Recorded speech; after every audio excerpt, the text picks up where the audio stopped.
भारत की अर्थव्यवस्था तेजी से बढ़ रही है, जिसे देखकर दुनिया भी हैरान है। 7 जनवरी को जारी सरकारी आंकड़ों के मुताबिक वित्त वर्ष 2025-26 में भारत की अर्थव्यवस्था का पिछले वित्त वर्ष के 6.5% की तुलना में 7.4% की दर से बढ़ने का अनुमान है। बड़ी बात यह है कि ये उछाल वैश्विक दबाव और अमेरिकी निर्यात में रुकावट के बीच हो रहा है। इस उछाल को लेकर राजनीतिक प्रतिक्रियाएं भी आ रही हैं। एनडीए नेता इस बढ़त को पीएम मोदी के कुशल नेतृत्व का नतीजा बता रहे हैं। वैश्विक चुनौतियों और अनिश्चितताओं के बावजूद टैरिफ टेंशन, ऑपरेशन सिंदूर और विपक्ष के नेता राहुल गांधी द्वारा विश्व व घरेलू मंच पर भारत विरोधी अभियान व झूठ व भ्रम की कैंपेन के बावजूद प्रधानमंत्री श्री नरेंद्र मोदी जी के नेतृत्व में भारत तेजी से तरक्की कर रहा है। जहां विश्व के बड़े बड़े देश, जहां जीडीपी 3% के आसपास लटक रही है, वहीं भारत 2024-25 में 6.5% विकसित दर पर और अब इस वर्ष में 2025-26 में 7.4% की विकास दर से आगे बढ़ रहा है।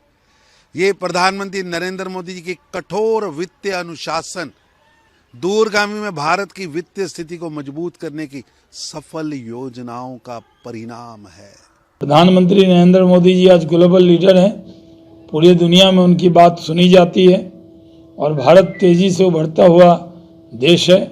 हर तरह की सैन्य ताकत, आर्थिक ताकत भारत के पास है। जबकि विपक्ष इसे कामयाबी या आंकड़ों को सच मानने के लिए तैयार नहीं है और महंगाई, बेरोजगारी को लेकर सरकार से सवाल पूछ रहा है। ये तो करते हैं ना साल के शुरू में और आखिर में टाइफिस हो जाता है। मैं इनसे पूछना चाहता हूँ, अगर इतनी शानदार इकोनॉमी आपकी है तो ये नरेगा में जो आपका 90-10 का रेशियो था, 10 स्टेट 90 आपका, आपने घटा के क्यों 60 कर दिया?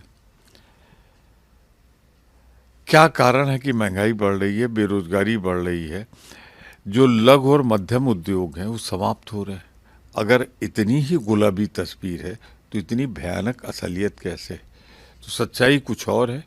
सच्चाई तो ये है कि हिंदुस्तान की इकोनॉमी डेड हो रही है। नहीं, ठीक है, जीडीपी ग्रोथ होना अलग बात है और देश के आम लोग, गरीब लोगों का जो जीवन बदहाल है वो अलग बात है। डाटा और आटा, ये दोनों में फर्क है। गरीबों का थाली खाली है, गरीब परेशान है, आम लोग परेशान हैं। इसमें ग्रोथ हो रहा है तो वो तो सरकार का इसमें सरकार दे रहा है कि ग्रोथ है, तो सरकार का ये आंकड़ा है। वहीं अर्थशास्त्री इसे बड़ी उपलब्धि मान रहे हैं।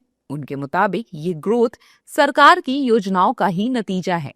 आगे ये ग्रोथ 8% तक भी पहुंच सकती है। देखिए, हमें पूरी बात को समझना पड़ेगा कि गवर्नमेंट के जो मैं ये कहूँगा कि जो उन्होंने स्टेप्स लिए और आज अगर हम ये देखें कि क्या ग्राउंड पर उनका असर हो रहा है, तो मैं ये कहूँगा कि डेफिनेटली हो रहा है। और उसमें देखिए, गवर्नमेंट ने जहाँ पर मैन्युफैक्चरिंग सेक्टर की बात है, तो आप ये देखिए कि उन्होंने पीएलआई स्कीम जो है उसको जो है प्रमोट किया था और उसके अंदर टाइम के साथ साथ जो है उन्होंने उसके अंदर जो नंबर ऑफ़ आइटम्स हैं और सेक्टर को जो है वाइड करा over a period of time.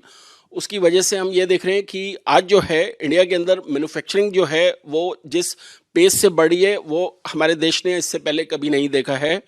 इसके साथ साथ मैं ये कहूँगा कि मैन्युफैक्चरिंग के साथ साथ सर्विसेज सेक्टर जो है उसका ग्रोथ जो है वो इस पेस से ग्रो करा है और उसके पीछे जो मेजर कारण है वो ये है कि गवर्नमेंट की जो अप्रोच रही है टुवर्ड्स डिजिटाइजेशन, वो हम ये देख रहे हैं कि उसका नेट रिजल्ट ये है कि आज सर्विस सेक्टर की जो ग्रोथ है वो मैन्युफैक्चरिंग को भी सरपास कर चुकी है। और क्या हम इस साल में और आने वाले टाइम में ये देखते हैं कि ये ग्रोथ जो है सस्टेनेबल रहेगी, तो मेरा ये मानना है कि डेफिनेटली जो ग्रोथ है वो सस्टेनेबल रहेगी और हम इससे भी आगे जो है 8% को भी क्रॉस कर सकते हैं। और देखिए, बहरहाल अर्थव्यवस्था में ये उछाल भारत के मजबूत निवेश और निवेशकों के भरोसे को दिखाता है। साथ ही देश के नीतिगत बदलाव, कंजप्शन और घरेलू इंफ्रास्ट्रक्चर की मजबूती को भी दर्शाता है। हालांकि ये बात भी साफ है कि वैश्विक व्यापार, तनाव और टैरिफ संबंधी चुनौतियों के कारण निर्यात की संभावनाएं भले ही प्रभावित हुई, लेकिन मजबूत घरेलू मांग ने इस प्रभाव को कम करने और विकास को पटरी पर लाने में बहुत मदद भी की।